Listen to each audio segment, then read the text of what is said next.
Hello friends, welcome to my channel Creating Essence. I am Megan. Thank you so much for stopping by today. I'm taking a few minutes to answer some really commonly asked questions in hopes that they will be a really helpful resource. As always, feel free to ask any questions you have in the comments section below and share this if you think anyone else might find it useful. Today's question is, how does homeschooling change or shift from elementary to middle to high school? I have kids in all areas of education right now. I have a high schooler, I have 2 middle schoolers, and I have 2 elementary schoolers. And I also have a little baby. There's definitely a dramatic change with each of those stages, but they really do start to move into one another and progress along with a natural maturation process of your child.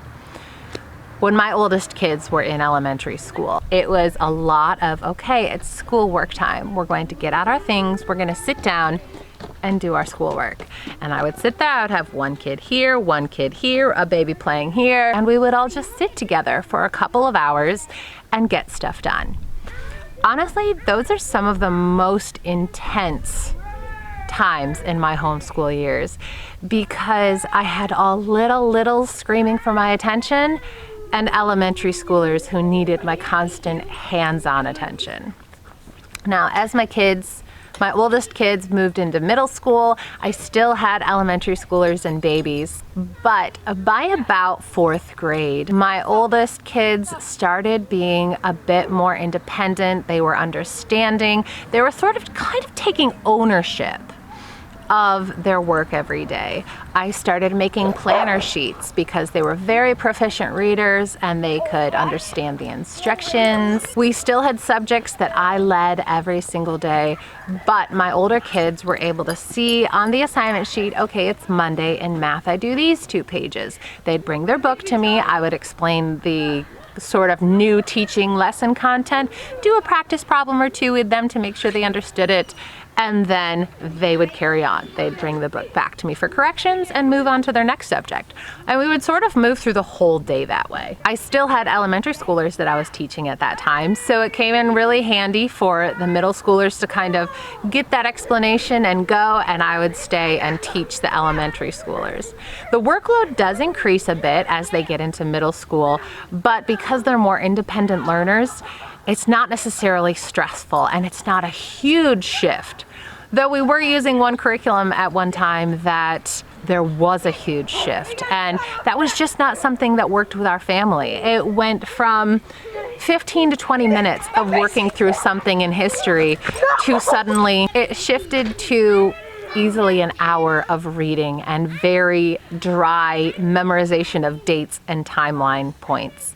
And that just was not how our family thrived. So we changed it up. And homeschooling gives you that freedom to do what works for your family. Another benefit of having middle schoolers at the same time you have elementary schoolers is that my younger kids saw the bigger kids working independently, and that kind of became the normal. That was what they strived for. I currently have a 2nd grader who has his own planner sheets, and if he needs help, he will come to me. Otherwise, he just does his work and stacks it up on the table for corrections because he's a proficient reader and he really doesn't need me for anything unless the new content of the day is a little more difficult for him. So they're seeing the example of the middle schoolers and kind of just following in those footsteps. Now, not every day is that simple, not every day is that easy, but in general, that's kind of the flow of things.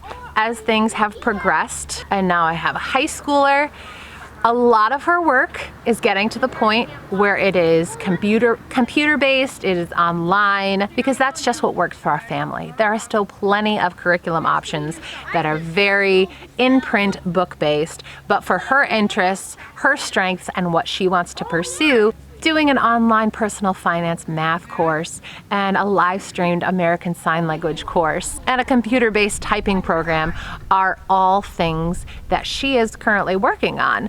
So a lot of her time is spent at the dining room table with a laptop and a book beside her, and she'll work through them.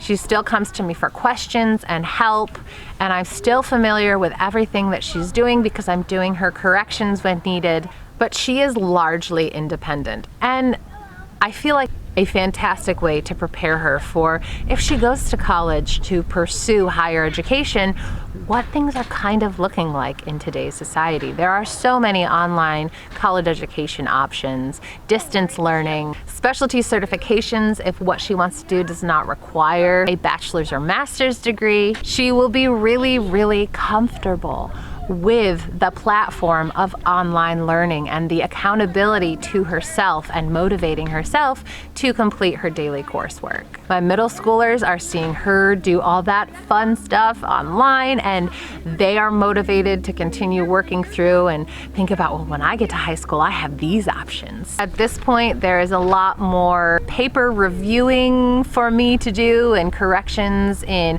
research papers and essays and things, because that's just kind of the stage that she's at, but that's okay. Honestly, I really love reading her papers, working with her through grammatical corrections and things like that, because it helps me remember and relearn, or sometimes learn for the first time, things from high school. There are going to be a lot of different nuances to how things will change for your family as your children age, depending on what curriculum choices you make.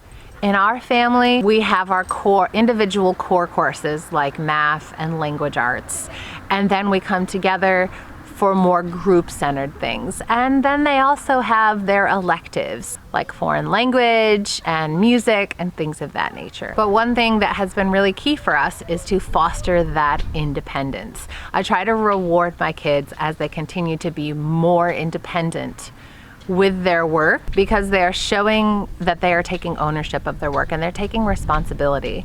I don't have to be sitting there constantly reminding them to focus, reminding them to get their schoolwork done. And I feel like all of that learning personal responsibility will have a future impact on so much more than just education. So in our family, those are the ways that homeschooling have changed from elementary to middle to high school. I hope that was helpful. I hope that answered any questions you might have. If you have more questions, feel free to put them in the comment section below. And as always, if you like this video, give it a thumbs up, share it if you think anyone might find it useful, and subscribe to hang out for more. We'll see you again soon.